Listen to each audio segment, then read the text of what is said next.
I want to do that to people. Good morning, good afternoon, and good evening. This is Jay Leask, and you're listening to another episode of Buzzkill.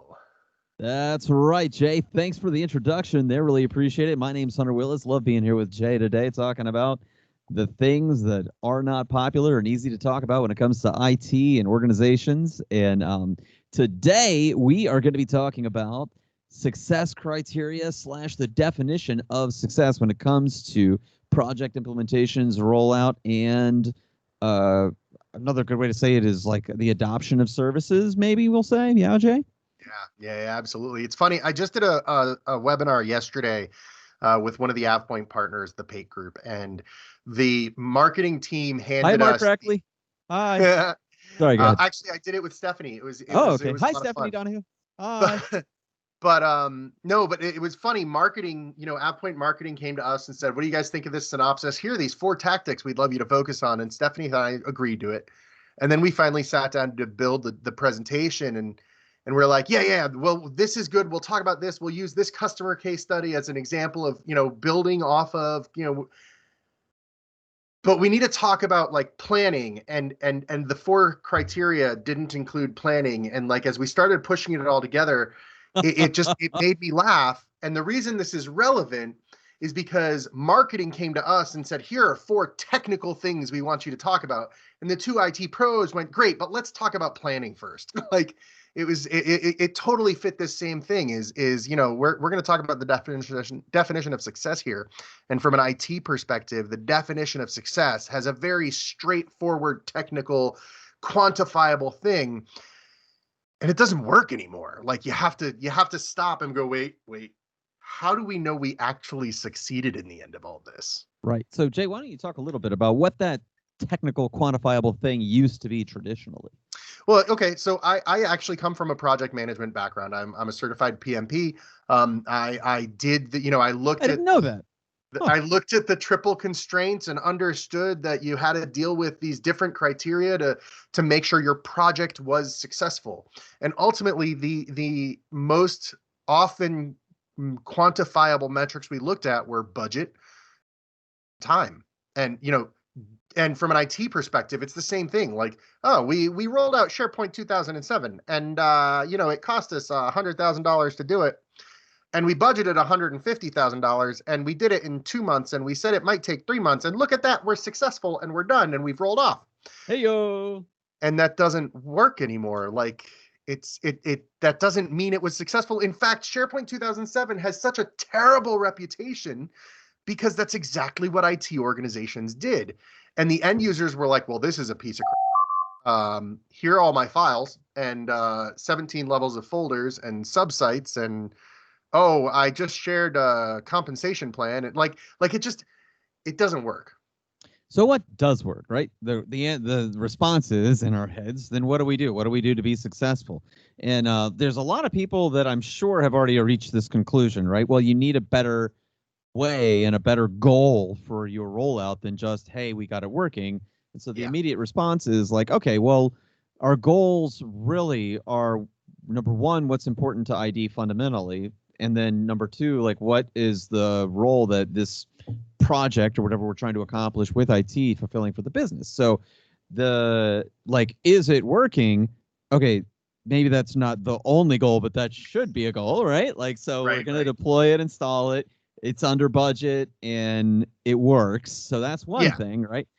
So another thing to worry about is like, okay, so we install the solution and then we get the users to use it. And I feel like in the timeline of how the mentality towards all of this has progressed for a lot of folks, number 1 was like the old days, and number 2 has been what we've seen at the beginning of the cloud adoption cycle is like, okay, we turned it on and it's working, but then it's kind of transformed to this position of like, okay, well, are the users using it? Right? Right. So now we've got these metrics of like, okay, I need adoption statistics to prove people are actually using this thing. And that's become really important.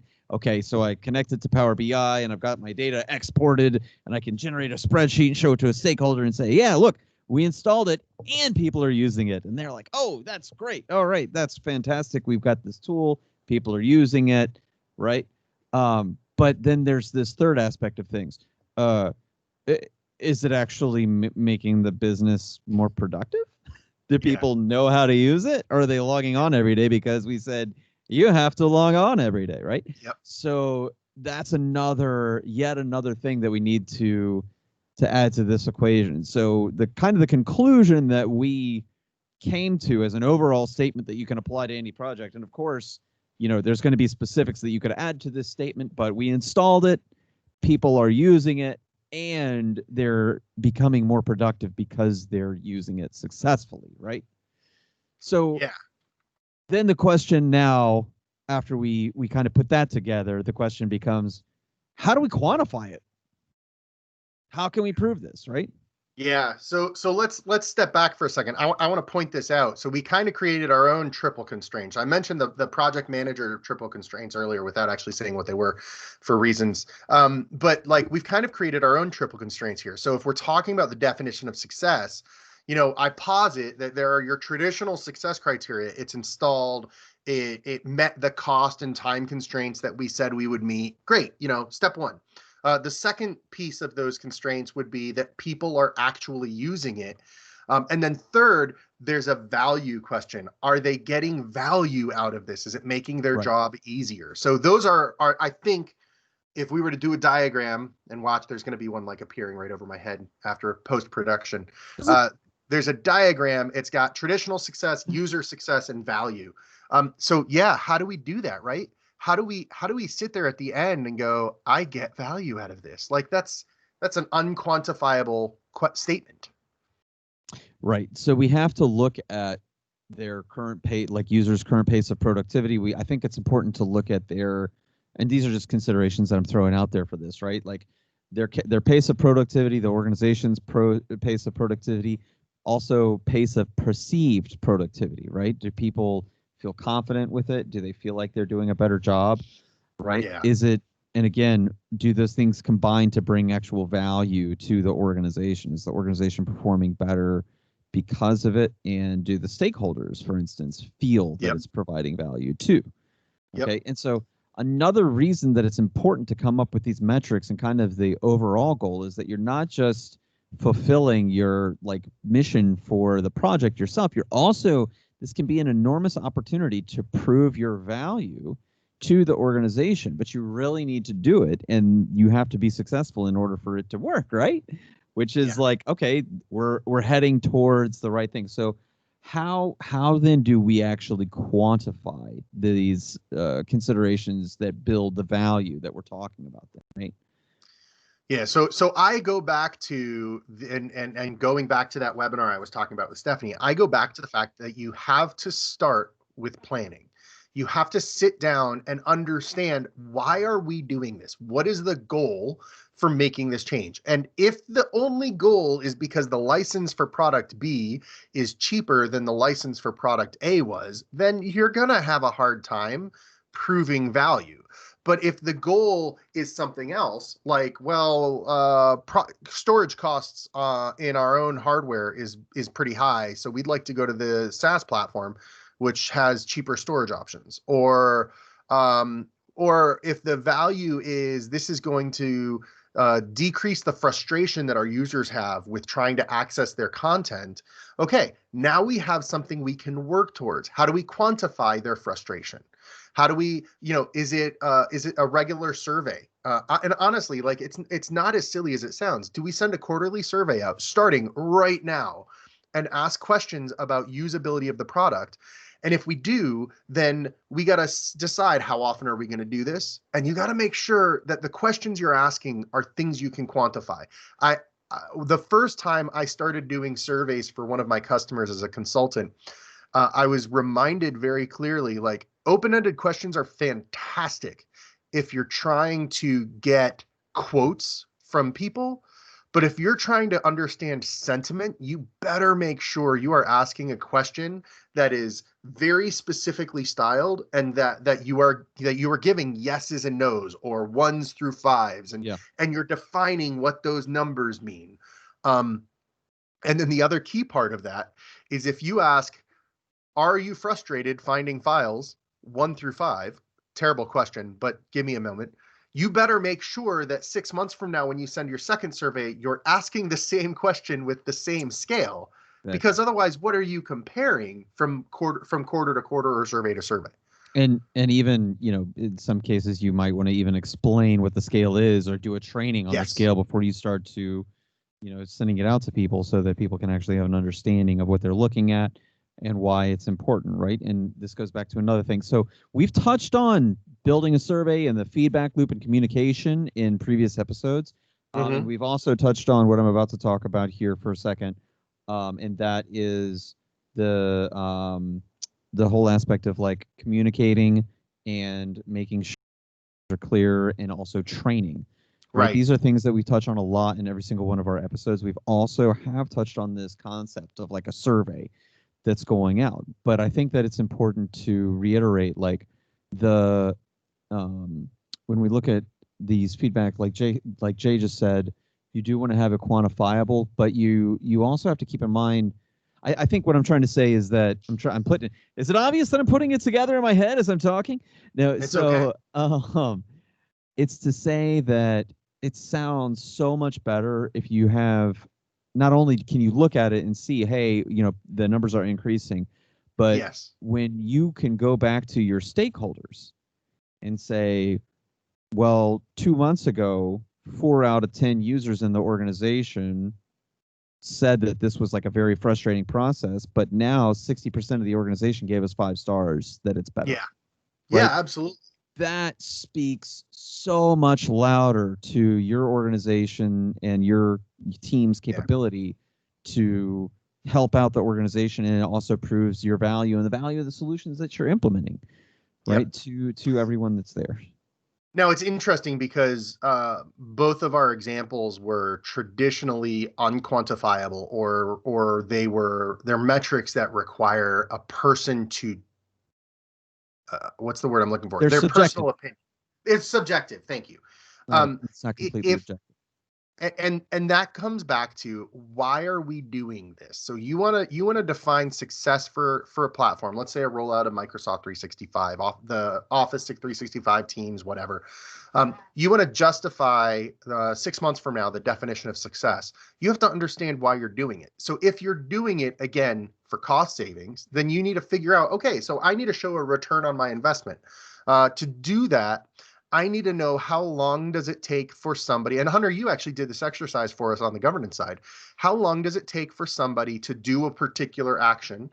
And then 6 months from now, I need to figure out, okay, now how long does it take you to do that action? That's one way you can do it. I had a sales guy once who sold one of our products by showing to the CIO of our customer that for the cost of a Starbucks coffee per day, they could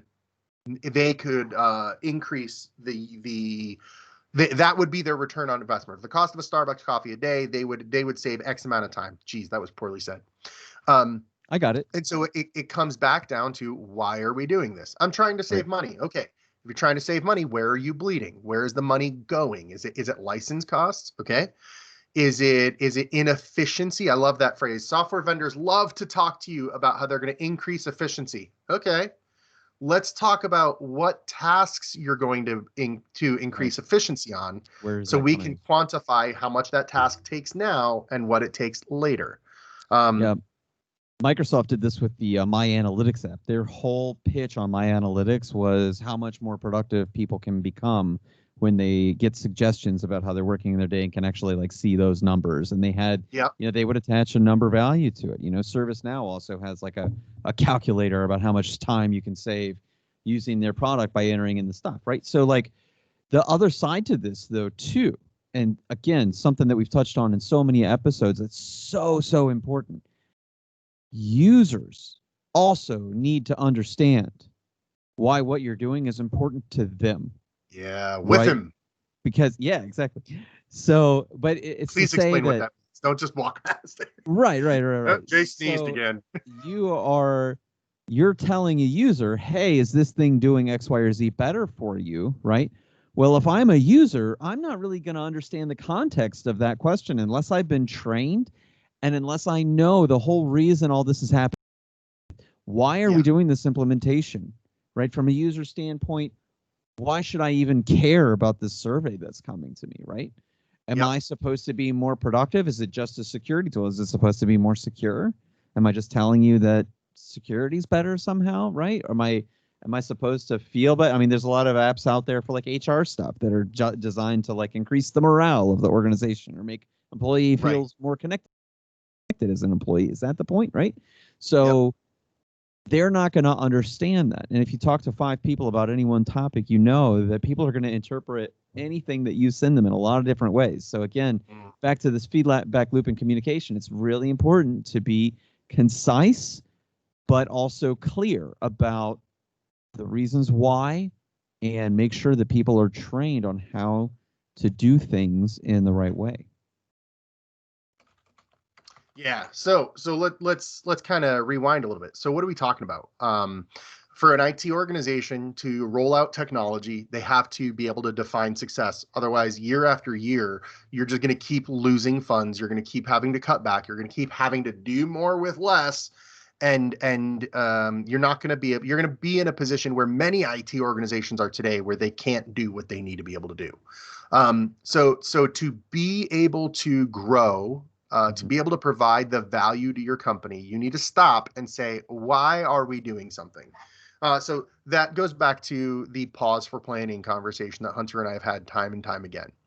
When you pause for planning, you're going to figure out, what are we doing?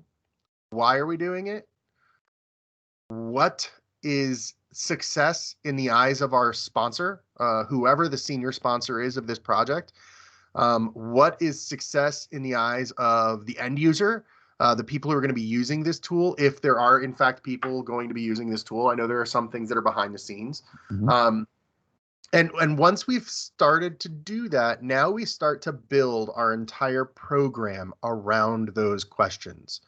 And what do I mean by that? So from an implementation perspective, gone are the days of waterfall projects. You do all your planning up front, and then at the very end, you just drop it out on people's shoulders. You can't do that anymore. So you have to start by actually like figuring out what are some early things that we can be successful with, and rolling those things out first. With Office 365, I often hear people talk about the greenfield approach to rolling it out. What that means is new workloads are going to roll out in Office 365, and we will show value and success in that platform. And then little by little, we'll start to migrate existing workloads into that platform once people have bought into the tool. So that's one example. The next piece, so we started by planning and asking the questions of what's successful. Then we moved into the implementation and taking those success criteria and identifying some quick pieces. Then you have to work into training. Well, okay, if I'm going to try and train someone how to use this platform, I need to understand the WIFM, what's in it for me, what's in it for the end user. And I need to make sure my training helps them see that value, helps them see what their success criteria are and how they're being met. And you can slowly start to see that by defining success at the very beginning, everything from implementation to training to rollout to rolling off the project and handing it over to an O&M team, every piece of that is guided by knowing what is it to be successful with this tool.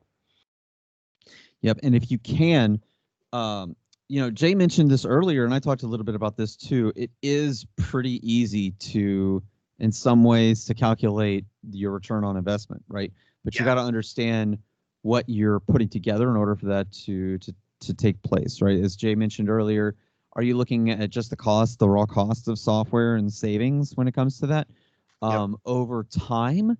And if you keep metrics of it, you can build a nice graph of what this looked like. But if you look at how much time you're actually saving people and can get just vague salary ranges from your organization to understand what, because you're not going to be able to get how much people are making, but you can generally average out salary ranges from an HR perspective, right? If you talk to the right people, you'll be able to calculate hourly, right? How much time in the form of money people are saving, or I should really say how much money in the form of the amount of time that they're spending, people are saving just by using the application. And, like for instance, right now in times of COVID, There's other factors to bring into this, like, for instance, the fact that with tools like Microsoft Teams, or, you know, if people are using like Slack or G Suite or other cloud collaboration platforms, they're able to keep working when before they would not have been able to. And you could have experienced, for instance, days of downtime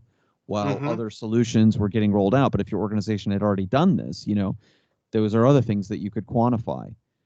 So sitting down, it's a lot. It can be a lot of information, but if you sit down with an Excel spreadsheet, it's actually kind of easy to work out the numbers and how they correlate to one another. Or if you know somebody that's really good at math and that likes Excel a lot, maybe in an accounting department, they can help you figure that out too. But also, right, when you're looking at the data that you've collected, the ROI when it comes to dollars and cents is something that's really important. But you're also, again, it's so important, as Jay mentioned, on to keep a consistent set of questions that go across the whole rollout, and don't stop sending that survey. You know, keep sending it over time and make those questions scalable for time as people continue to use the software. And so you can kind of track, you know, maybe your company goes through a lot of hiring or a lot of letting go of people. You can kind of keep track of, you know, what that process management and change management looks like over time for your organization. And on top of that, be able to, you know, put those metrics into a graph. Maybe you want to keep an Excel spreadsheet where all that stuff is nice and organized so it's easy to present, you know, put it into a Power BI desktop sheet, snap a screenshot of it, put it into a PowerPoint deck, and, you know, show the stakeholders, hey, this is where we are. I need more people for training, or this is where we are. Didn't I do fantastic? I did so great. Look at these numbers. It's lovely. So in summary, okay, for all of this stuff that we've talked about, right, the things that we're talking about overall are, number one, make sure you have appropriate definition for success that includes productivity, that includes, you know, the fact that you've installed the solution and it's actually working, hopefully under budget, right? And also includes the fact that people are actually using the solution. So have a multi-factor, you know, criteria for success that includes productivity for the business, adoption, and the solution working. So that was the first thing that we touched on. Then make sure that you sit down and have a success criteria that you can quantify that supports that mission statement, right? So break it down into questions that you can ask your organization, and either have one set or multiple sets of questions so that you can have, you know, track your rollout, but also potentially have another set of questions, or you make that first set of questions the same as an ongoing set that you can continuously ask your organization, because that rollout really technically never ends, right? There's always onboarding, there's always change management. You want to make sure that it improves over time. So essentially make those questions so that you can continue to send them over time. And then lastly, be able to track for yourself, have a system of recording the data that comes in from that feedback, be able to track it over time, and also have a way to track the ROI of your success metric over time. Keep records of it, keep it organized, and have a way to easily present it to stakeholders to prove your success, because perception is reality, right? If you can't clearly explain this to people, you know. And then on the softer side, it's make sure users understand what's in it for them, and make sure that your training reflects and empowers people to be able to meet that success criteria. So you just wrapped it up in a nice little bow, and I'm gonna pull one little thing out and make your whole tower crumble down. Sweet, love it when you do that. I'm curious. So someone's listening to this conversation. They're saying, yeah, that's all great and all, but how do I actually do it? And this is the part that we don't always get to, which is, yeah, we've talked about how important it is, but how does an IT organization structured with the old definition of success change their model and support this new model, these new triple constraints of the traditional success, the use of it, and then the value that comes out of it? Do you have any thoughts, or you want me to do it? Well, I'll start.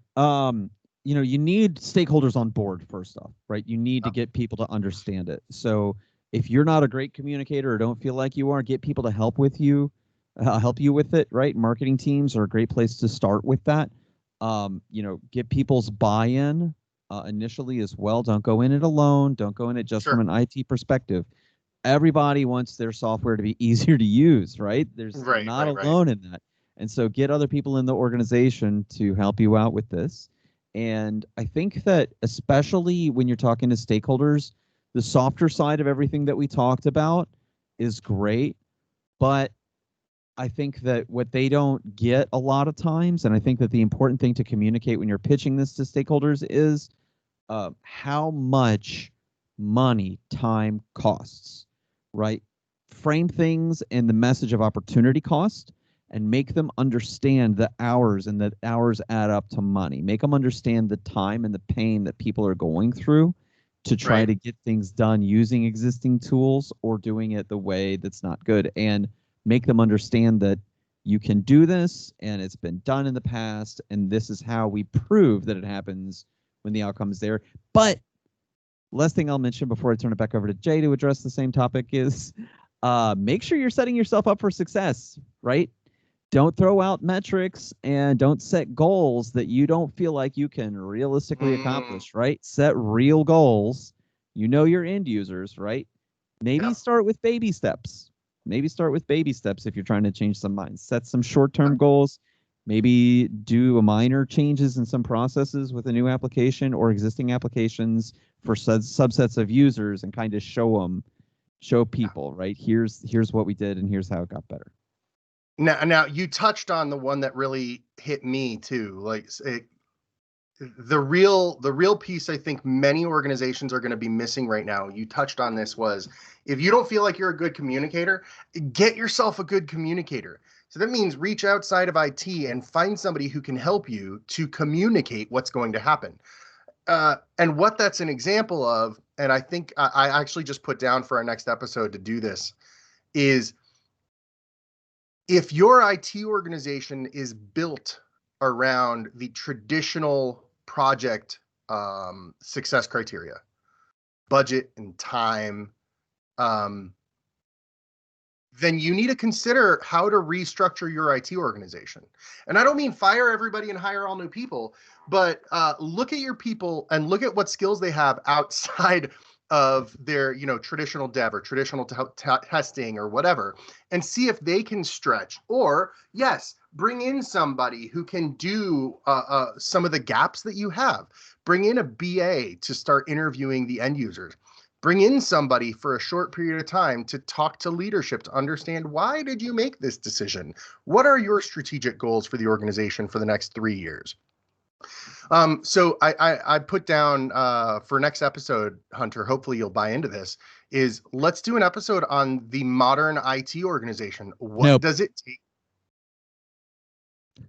to be successful? From a staffing perspective. Modern IT organization, what does it take to be successful? Jay, that sounds fantastic to me. Everyone, I hope that sounds fantastic to you.